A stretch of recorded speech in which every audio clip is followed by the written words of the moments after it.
The Tuscan sun, the same sun that had ripened Bellini grapes for generations, felt different these days. It still warmed the rolling hills surrounding Vigneti Bellini, our family estate, painting the cypress trees in strokes of gold and casting long shadows from the ancient stone walls of the winery. But the shadows felt longer now, deeper, stretching into the heart of our legacy. My name is Alessandro Bellini, and the weight of that name, once a source of quiet pride, had become a burden laced with frustration. Vigneti Bellini wasn't just a business.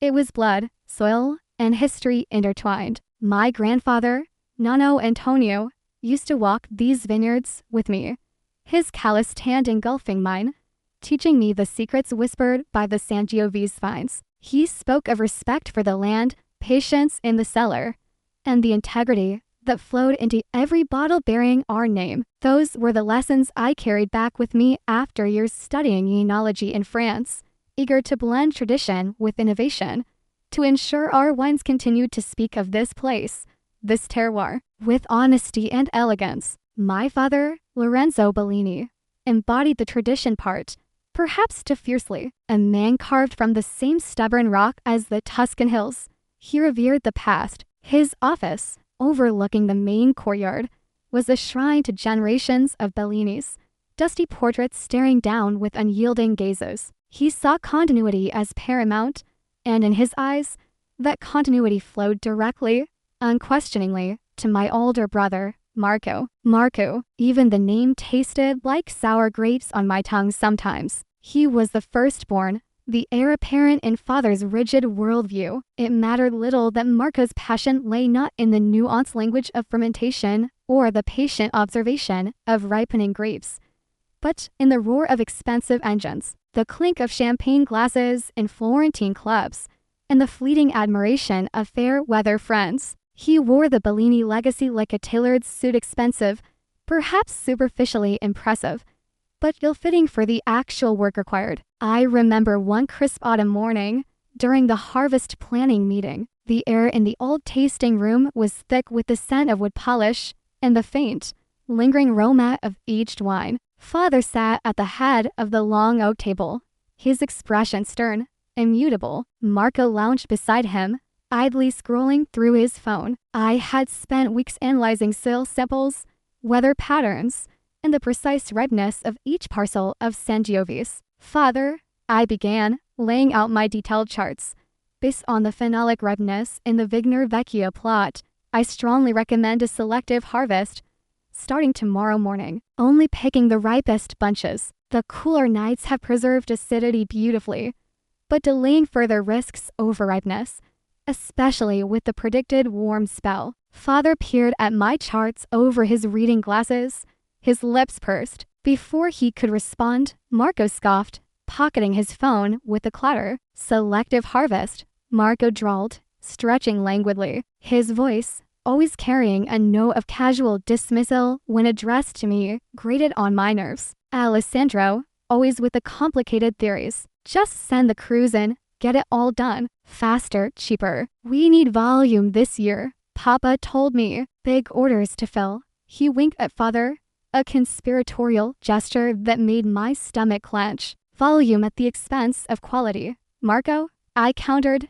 keeping my voice steady despite the rising heat in my chest. The Vigna Vecchia is the source of our reservoir. Compromising that harvest compromises our flagship wine, our reputation. Reputation? Marco laughed, a short, harsh sound. Our reputation is solid gold.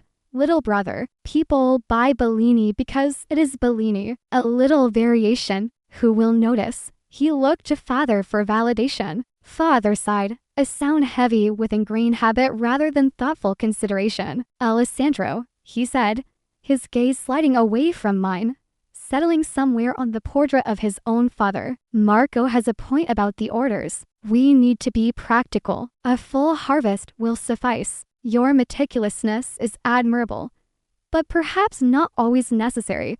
His tone was final, dismissing years of my study and dedication as mere fastidiousness. I looked from Father's averted gaze to Marco's smug smirk. Practicality, or laziness disguised as pragmatism. The familiar knot of frustration tightened in my gut. It wasn't just about being overlooked. It was about the wine. It was about the soul of Vigneti Bellini being traded for expediency. As you wish, father, I replied, my voice clipped. I gathered my charts, the crisp paper suddenly feeling flimsy, insignificant. The disappointment was a physical ache. That decision, like so many others Marco made under father's tacit approval, had consequences. The resulting reserva lacked its usual depth and complexity. It was good, yes, but not great. Not Bellini great. But Marco, flush with cash allocated for a marketing initiative that mostly involved hosting lavish parties,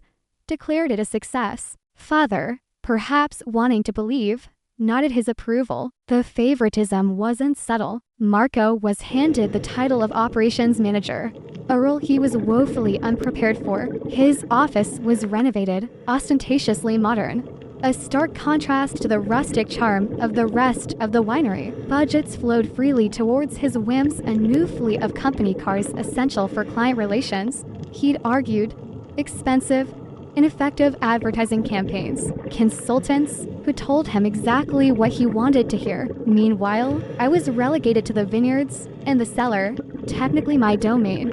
But my authority was constantly undermined. My requests for necessary equipment upgrades were often delayed or denied. We need to tighten our belts, Alessandro, father would say, conveniently forgetting the budget Marco burned through. My suggestions for improving vineyard health through sustainable practices were dismissed as expensive hobbies. The most painful cuts, however, were not to budgets, but to people. Marco cultivated an atmosphere of fear and sycophancy. Loyalty to him, not competence, became the currency. He started targeting the older staff, the ones who remembered Nonno Antonio, the ones who carried the institutional memory of Vigneti Bellini in their bones. Giovanni, our head cellar master, a man whose hands understood the subtle shifts in fermentation better than any textbook, was the first to feel Marco's displeasure. Giovanni had dared, respectfully but firmly, to question Marco's directive to use a cheaper,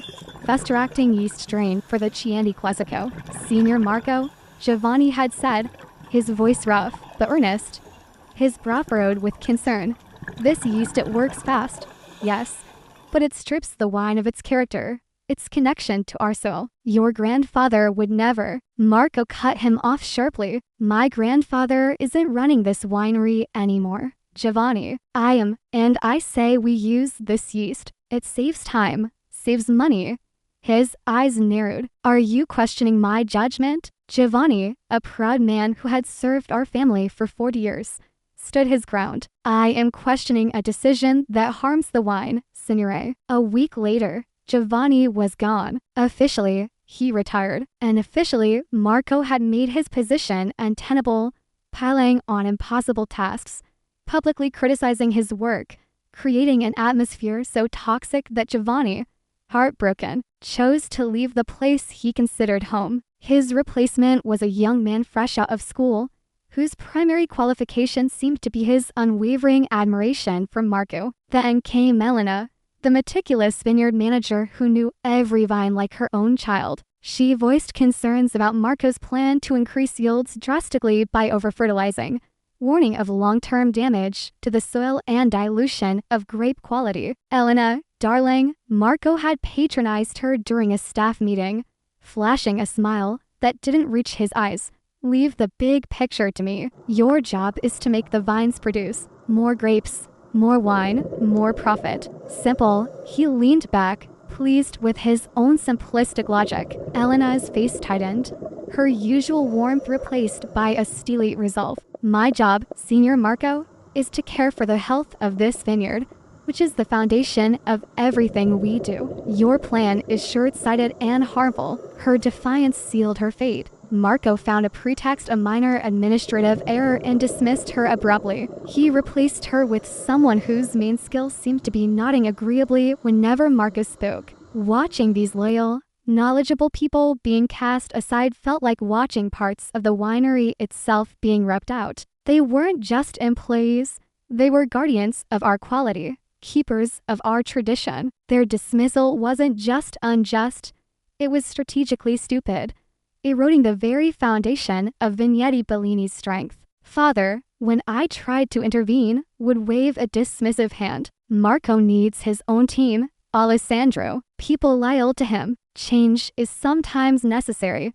He refused to see the calculated cruelty, the dismantling of expertise, or perhaps he saw it, but the blinding love for his firstborn, his designated heir, eclipsed everything else. He clung to the illusion of Marco's competence, the illusion of a smooth transition, even as the ground crumbled beneath our feet. The sun still set beautifully over the vineyards, painting the sky in hues of orange and purple. But as I walked the rows in the evenings, the scent of the earth mingling with the cool air, a chill deeper than the night air settled in my soul. The legacy Nonno Antonio had entrusted to us felt fragile, vulnerable, threatened not by frost or pestilence, but by the rot spreading from within our own family. And I, the younger son, the overlooked one, could only watch, my heart heavy with a sense of foreboding. The tension wasn't just in the harvest meetings anymore.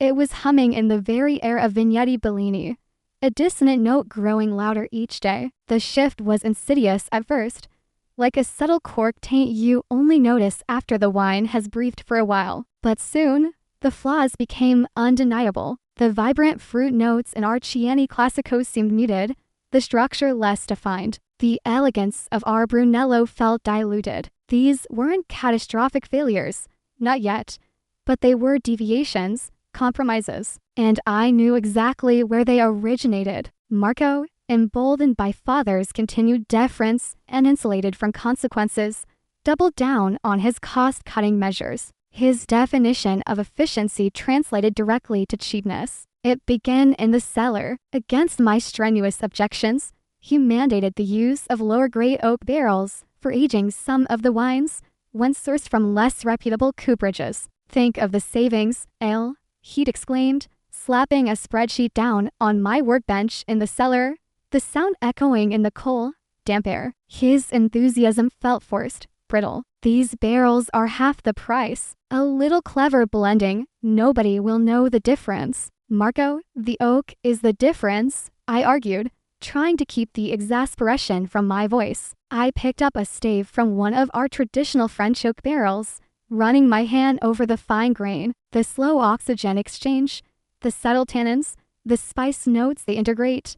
They elevate the wine. These cheaper barrels, I gestured towards the new rivals stacked haphazardly in the corner. They impart harsh, raw flavors. It's like putting cheap paint on a masterpiece. Artistry doesn't pay the bills, Marco retorted, snatching the spreadsheet back. His eyes flickered with annoyance. Profit does, and my projections show a significant increase in margin with this move. He straightened his already immaculate tie. Just make it work, Alessandro. That's your job, isn't it? The technical stuff. He walked away, leaving me standing amidst the scent of damp stone and the faint, ominous smell of inferior wood. Making it work meant endless hours in the blending room, trying to mask the flaws, to coax some semblance of Bellini character out of compromised components. It felt like a betrayal to the grapes, to the land, to the legacy. Then came the suppliers. We had long-standing relationships with small, local grape growers, families who cultivated tiny, exceptional plots of land, their fruit adding unique nuances to our blends. Marco saw them not as partners, but as vulnerabilities. He began squeezing them relentlessly on prices. I overheard one such negotiation, or rather, dictate. Old Signor Rossi, whose family had supplied us with exquisite Colorino grapes for 50 years, stood before Marco's imposing modern desk, his hat clutched in his weathered hands. Signor Marco, Rossi pleaded, his voice strained, the price you offer it doesn't even cover my costs. The weather was difficult this year. The yield is lower. Marco leaned back in his chair, steepling his fingers, the picture of indifference. Market realities. Signor Rossi, take it or leave it. I have other suppliers lining up, offering much lower prices.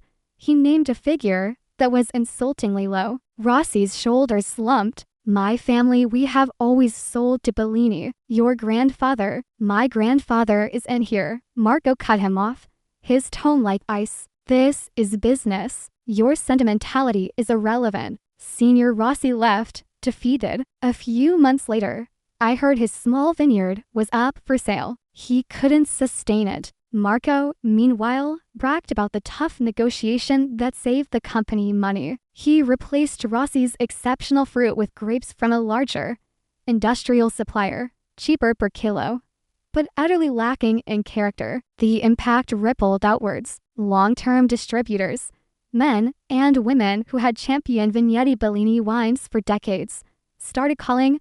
Their voices tinged with confusion, then concern. "Lorenzo," I heard father saying into the phone one afternoon, his voice tight. "What are they saying about the reservoir? Lacks depth. That's nonsense. It's a classic vintage." He listened, his face growing grimmer. "Competition. Yes, the market is tough, but Bellini quality is constant. Yes, I understand your concerns. I will look into it." He hung up, his expression troubled. He looked across the courtyard towards the vineyards, a flicker of doubt in his eyes. For a moment, I thought he might finally see. "Father," I said, approaching him cautiously, "perhaps we should review the recent cellar practices, the sourcing changes Marco implemented." His expression hardened instantly, the shutters slamming down. "Marco is handling operations," he snapped, his voice regaining its usual defensive tone. "He assures me everything is optimized for the current market. These distributors, they are always looking for excuses to lower prices."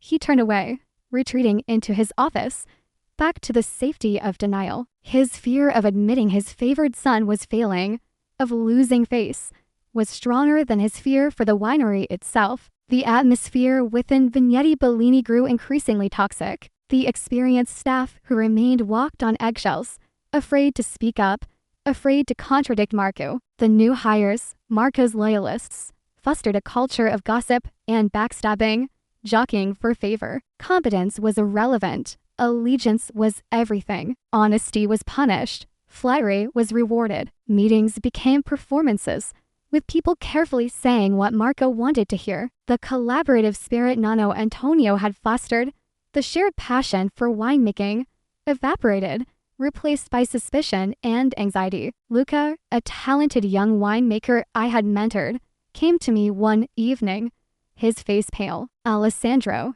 he whispered, glancing nervously over his shoulder, "Marco told me to add water to the Sangiovese blend before bottling, to stretch the volume." My blood ran cold. "Water, Luca, that's illegal. It's fraud. It destroys the wine." "I know," Luca stammered, clearly distressed. I told him it was wrong, but he threatened my job, said everyone does it. "We don't," I said firmly, gripping his shoulder. "Bellini does not do that." "Thank you for telling me, Luca. Do not do it. I will handle Marco." My confrontation with Marco was explosive. I found him in his office, admiring a newly delivered, ridiculously expensive espresso machine. "Water, Marco," I demanded, slamming the door shut behind me. "You ordered Luca to add water to the Sangiovese?" Marco spun around, startled, then quickly composed himself, adopting his usual arrogant air. Lowering the alcohol slightly,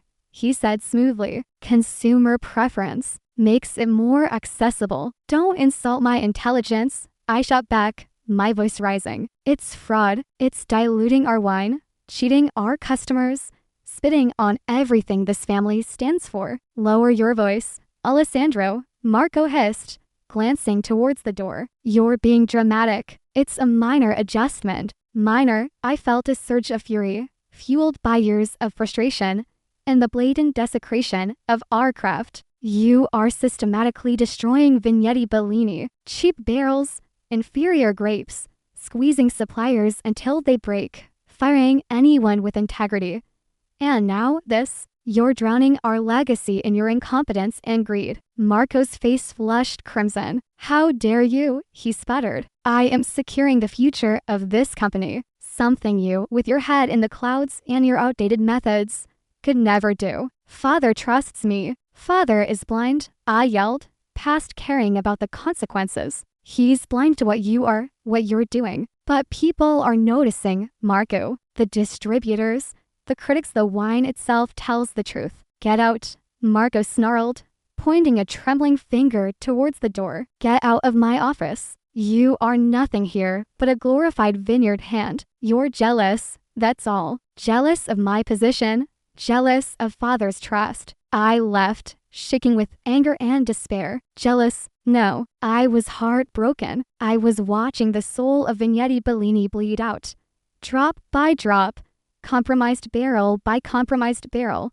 And the hand holding the knife belonged to my own brother, shielded by my own father. The tension was no longer a hum, it was a palpable vibration, shaking the very foundations of the winery. Lyle employees exchanged worried glances. Whispers filled the cellar corridors. The once proud name of Bellini was becoming tarnished, associated not with quality, but with rumors, with decline. And the worst, I suspected, was yet to come. Marco was a man cornered, and cornered men do desperate things. The sun still shone on Tuscany, but at Vignette Bellini, darkness was gathering fast. Desperation has a particular scent, sharp and acrid, like fermenting grapes gone wrong. It began clinging to Marco like cheap cologne. The complaints from distributors grew louder, more frequent. A couple of prominent wine critics published reviews noting a distinct drop in the quality and complexity of our recent vintages' coded language,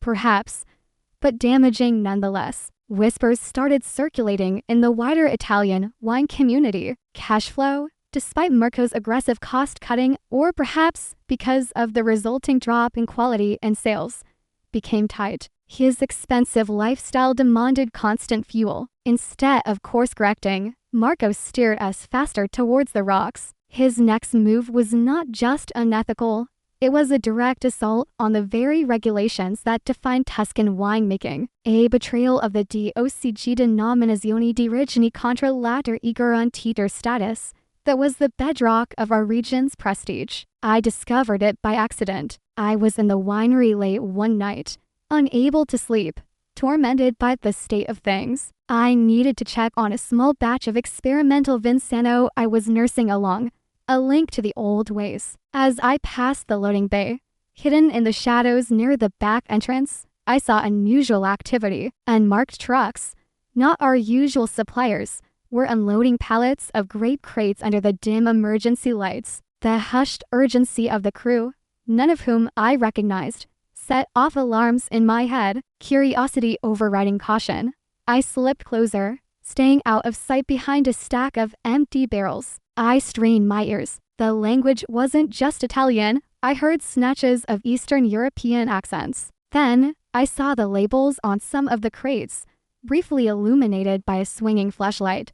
Generic, mass-produced, listing origins far from Tuscany, or even from Italy. Cheap, high-yield grapes, likely intended for bulk wine production elsewhere, were being secretly delivered to the heart of Vignette Bellini. A cold dread washed over me. This wasn't just about cutting corners anymore. This was outright fraud on a massive scale. Marco was importing cheap foreign grapes, trucking them in under the cover of darkness, presumably to blend into our wines, falsely labeling them as Chianti Classico or other protected Tuscan designations. It was a violation that could destroy our winery's license, incur massive fines, and potentially lead to criminal charges. It was an act of suicidal recklessness born of panic. I confronted him the next morning. I didn't yell this time. My anger had cooled into a steely resolve, a chilling clarity. I found him pacing in the courtyard, chewing on his thumbnail, a rare sign of visible anxiety. "The trucks last night, Marco," I said quietly, stopping in front of him. He jumped, startled. "What trucks? I don't know what you're talking about." His eyes darted around nervously. "Don't," I warned, my voice low but firm. "I saw them. I saw the crates. Foreign grapes, Marco? Are you insane? Do you have any idea what you've done?" His bravado returned, though it felt thinner than usual. "Just supplementing our supply," he blustered. "A temporary measure. Difficult vintage." "Difficult vintage?" I echoed incredulously. "We had a perfectly adequate harvest. You're violating DOCG regulations. You're committing fraud. This isn't just bending the rules, Marco, this is shattering them. If this gets out, we lose everything. The winery, the name, everything. It won't get out, he hissed, grabbing my arm. His grip surprisingly strong. His eyes were wide with a mixture of fear and defiance. Nobody needs to know. You wouldn't dare say anything, Alessandro. You wouldn't destroy our family. Our family? I pulled my arm away, disgusted. You're the one destroying it. You're gambling with our entire history. Our legacy. Nano's legacy. Just to cover your tracks.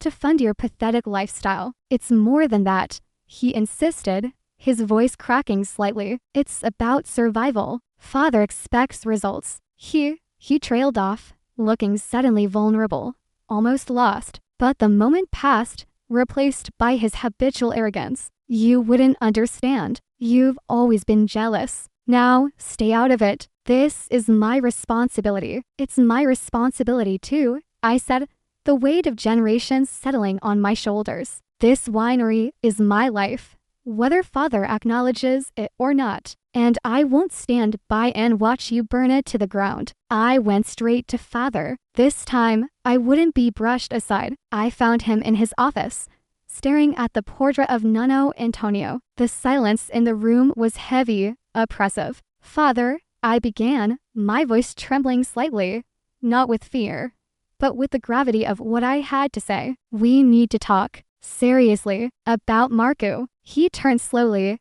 his face etched with weariness. Alessandro, I don't have the energy for your complaints about Marco today. This isn't a complaint, I said, stepping closer. This is a catastrophe waiting to happen. Marco is importing foreign grapes, father. Cheap grapes from outside Italy. He's blending them into our wines and labeling them as DOCG. It's fraud. Serious criminal fraud. I watched his face, searching for shock, for anger, for something. Instead, a flicker of fear, guilt, crossed his features before being masked by his usual sternness. He avoided my eyes. Alessandro, are you sure? He asked, his voice lacking conviction. Marco explained there were some supply chain issues, temporary adjustments. My heart sank. He knew, or at least, he suspected. He had allowed himself to be willfully blind, to accept Marco's flimsy excuses because the truth was too painful,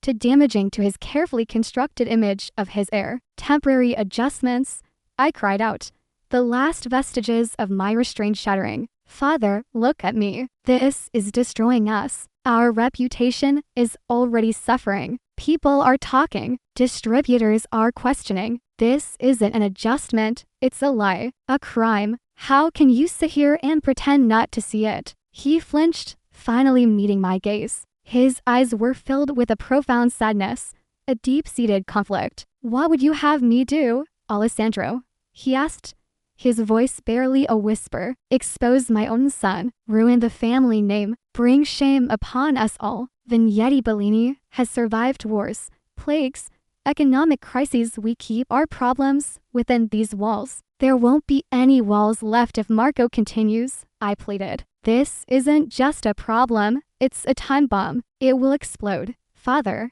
and it will take everything with it. Your pride, your fear of shame, is it worth more than the truth? Worth more than the legacy Nano Antonio built? He slumped back in his chair, looking suddenly old, defeated. Marco, he promised it was under control. He mumbled, more to himself than to me. He said he just needed a little more time to turn things around. He was choosing willful ignorance. He was choosing Marco. Even now, over the survival of Vigneti Bellini, the betrayal felt absolute, cutting deeper than any previous slight. I saw then that I couldn't save the winery through him. Father was trapped in his own web of denial and misguided loyalty. Leaving his office, I felt a profound sense of isolation. The winery, once my sanctuary, felt alien, corrupted. The familiar sense of fermenting wine and old wood were tainted by deceit. The few remaining loyal staff members looked at me with pitying eyes. They knew, or suspected, but were powerless, silenced by fear. Luca, the young winemaker I'd tried to protect, avoided my gaze, likely forced into compromises I couldn't bear to imagine. More good people quietly resigned, unable to stomach the direction things were heading. Their departures felt like small deaths, chipping away at the soul of the place. I walked out into the vineyards, the setting sun casting long, skeletal shadows from the vines. The land itself seemed to sigh, weary of the human drama playing out upon it. I felt utterly helpless, trapped between my love for this place and my inability to stop its destruction. My warnings were ignored, my expertise dismissed. Marco was untouchable, protected by father's blindness. But as I stood there, amidst the ancient vines, a different feeling began to stir beneath the despair, a slow-burning anger, a refusal to simply let Marco drag our heritage into the mud. If I couldn't stop him from within, perhaps the truth would have to come from the outside. The thought was terrifying, a betrayal of family loyalty in its own way. But what loyalty did out to those who were actively destroying everything our family stood for? I didn't know it then, but others felt the same way. Others who had been wronged, dismissed, silenced. People like Giovanni, like Elena, like the dozens of loyal workers Marco had cast aside. Their resentment, their sense of injustice, had been simmering. And somewhere, in the quiet towns surrounding our sun-drenched hills, evidence was being gathered. Receipts, emails, whispered conversations secretly recorded. The seeds of Marco's downfall were being sown, not by me, but by the very people he had wronged. The reckoning was coming, whether I was ready for it or not. The tension had reached its breaking point. Something had to give. The expose hit like a physical blow. It wasn't a rumor whispered in the trattorias or a veiled comment in a trade journal. It was a front-page investigation in La Repubblica, one of Italy's most respected newspapers. The headline screamed betrayal, the bitter truth of Bellini, fraud, deceit, and legacy lost a historic Tuscan winery. I was having my morning espresso at the small bar in the nearby village, trying to find a moment's peace away from the oppressive atmosphere at Vigneti Bellini. When I saw it, my hand trembled as I reached for the paper. The familiar Bellini crest starkly pictured beneath the damning words. My heart pounded against my ribs as I read, each sentence confirming my worst fears, detailing Marco's systemic fraud with chilling accuracy. The article laid bare everything: the illegal blending of cheap, imported grapes, the falsified DOCG labels, the doctored accounting books designed to hide losses and siphon funds, the intimidation and unfair dismissal of experienced staff, the squeezing of local suppliers, Marco's extravagant spending funded by deceit. It even hinted at father's complicity, portraying him as willfully blind, a patriarch who valued appearances and his favored son above integrity and the law. Anonymous sources, clearly former employees, perhaps Giovanni, Elena, others I could only guess at, provided damning details, corroborated by leaked documents, invoices for the foreign grapes, internal emails where Marco explicitly instructed staff to cut corners or manipulate records, even whispered recordings of him dismissing quality concerns. The journalist, renowned for his meticulous investigative work, had woven the threads together into an undeniable tapestry of corruption. It was brutal, comprehensive, and utterly devastating. Sitting there, the half-finished espresso forgotten, a strange mix of emotions washed over me. There was a sickening lurch in my stomach at seeing our family name dragged through the mud so publicly. There was horror at the sheer scale of the deceit finally laid bare. There was a profound sadness for my father, who would now be forced to confront the reality he had so desperately avoided. But underneath it all, there was also a grim, undeniable sense of vindication. The truth, suppressed for so long, was finally out. The poison had been lanced. Returning to Vigneti Bellini was like walking into the aftermath of an earthquake. Phones rang incessantly, distributors canceling orders, journalists demanding statements, industry bodies launching inquiries. The remaining staff huddled in anxious groups, whispering, casting fearful glances towards Marco's and father's offices. The air crackled with panic and uncertainty. Marco was cornered, trapped. I found him not in his office, but hiding in the oldest part of the cellar, surrounded by casks of wine he had likely already adulterated. The arrogance was gone, replaced by raw panic. His face was pale, slick with sweat.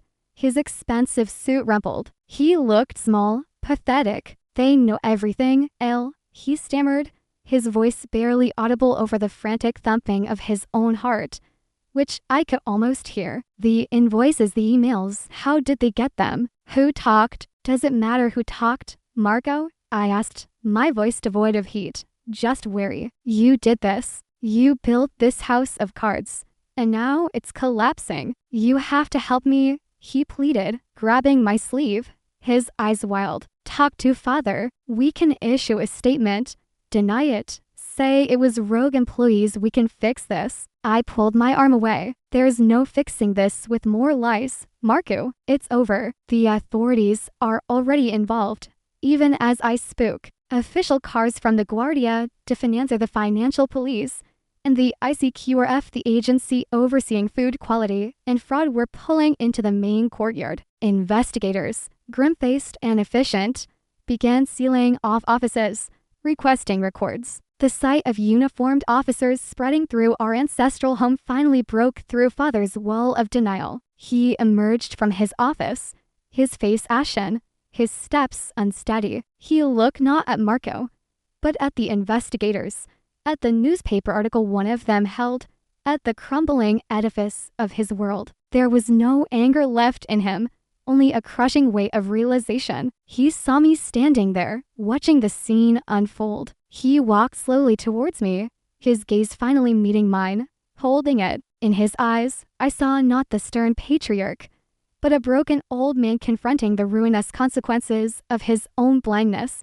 his own favoritism. "Alessandro," he began, his voice thick with orange tears. I should have listened. He didn't need to say more. The admission, wrung from him by catastrophe, hung heavy in the air between us. Marco was escorted away for questioning. He didn't struggle, didn't protest. He seemed numb, defeated. Watching him go, I felt no triumph, only a deep, hollow ache. He was my brother, after all, warped by entitlement and weakness, but still my brother. His downfall was a tragedy, albeit one entirely of his own making, facilitated by father's misguided protection. The days that followed were a blur of legal proceedings, media scrutiny, and damage control. Marco was formally charged with multiple counts of commercial fraud, tax evasion, and violations of labor laws. His assets were frozen. His name, once synonymous with privilege within our small world,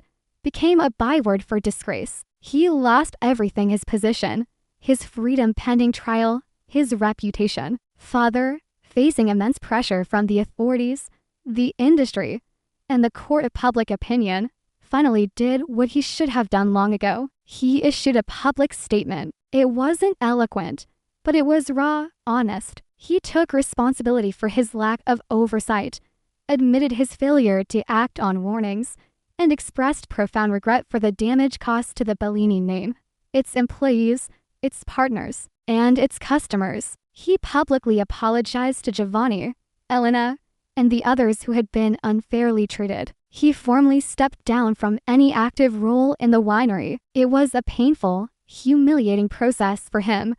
Watching him forced into humility was almost as painful as enduring his previous blindness. The proud Lorenzo Bellini, guardian of tradition, had to acknowledge that his adherence to the wrong kind of tradition-blind primogeniture had nearly destroyed the very legacy he sought to protect. The collapse wasn't just Marco's, it was his own, too. It was a brutal, necessary awakening. The storm had broken, washing away the lies, but leaving behind a field of wreckage. And now, someone had to start picking up the pieces. The silence that descended upon Vigneti Bellini after the storm was profound. It wasn't peaceful, but heavy, laden with the ghosts of deceit and the uncertainty of the future. The investigators came and went. The media frenzy slowly subsided, leaving us the shell-shocked remnants of the workforce and me amidst the wreckage. Marco was entangled in legal battles that would consume him for years. Father retreated into a quiet, self-imposed exile within the family villa, physically present but emotionally distant, grappling with his shame and regret. The weight of Vigneti Bellini, its tarnished name and uncertain future, settled squarely on my shoulders. It wasn't a position I had sought through ambition, but one thrust upon me by default, by necessity. There was no one else. For a moment, the sheer scale of the task felt overwhelming. Rebuilding trust, restoring quality, healing the wounds within the company and the community. Could one person, the overlooked son, possibly salvage this? But then, I looked around. I saw the faces of the few remaining loyal staff, the cellar hands who hadn't succumbed to Marco's toxic culture, the office administrators who had quietly endured, the vineyard workers who still tended the vines with care, even when their leadership had failed them. I saw their tentative hope, their desperate wish for Bellini to mean something good again. And I saw the vineyards themselves, stretching out under the Tuscan sun, resilient, waiting. The land endured. The passion for making honest wine, buried deep beneath the recent trauma, still flickered within me. My first act was transparency. I opened the books, the real ones, to the remaining employees, to our banks, and eventually, to our key partners who were willing to give us a second chance. I laid bare the extent of Marco's mismanagement and fraud, but also outlined a clear, honest plan for recovery. There would be no more secrets, no more hidden agendas. Next, quality. I immediately halted any lingering practices Marco had implemented. The cheap barrels were disposed of. Contracts with subpar suppliers were terminated. We returned to selective harvesting, focusing entirely on the health of the grapes and the honest expression of our terroir. I spent countless hours in the cellar, tasting, blending, making meticulous notes, ensuring that every bottle that would eventually bear the Bellini name again would meet the standards Nonno Antonio had instilled. The standards I had always believed in. It meant smaller production volumes initially, leaner profits, but it was non-negotiable. The integrity of the wine had to be paramount. Then came the people. I reached out personally to Giovanni and Elena. It wasn't easy. They were hurt, disillusioned. I met Giovanni at his small cottage, apologizing not just on behalf of the family, but personally for not being able to protect him sooner. Giovanni, I said, sitting at his simple kitchen table, Vignetti Bellini needs you. I need you. Your knowledge, your integrity, they're irreplaceable. He looked at me, his eyes searching mine. He had aged in the short time he'd been away, the sparkle dimmed by bitterness. Alessandro, he said slowly, his voice rough. That place holds painful memories now. Let's make new memories. Giovanni, I urged. Honest ones, good ones. Help me restore what Marco tried to destroy. Help me make wine we can be proud of again. It took time, several conversations, but eventually, he agreed. His return sent a powerful signal through the winery and the local community. Elena followed soon after, her pragmatic nature won over by my commitment to sustainable vineyard practices and my genuine respect for her expertise. We began rebuilding the team, carefully selecting people based on skill, passion, and integrity, fostering an environment where honest opinions were valued, not punished. The fear began to dissipate, replaced by a tentative, collaborative energy. Rebuilding relationships with suppliers like Senior Rossi's family, though Rossi himself had sadly already sold his land and distributors, was a slow, painstaking process. It required humility, honesty about past failings, and tangible proof of change. The improved quality of the wine itself became our most potent ambassador. Some doors remained closed, the damage irreparable, but others, seeing my genuine commitment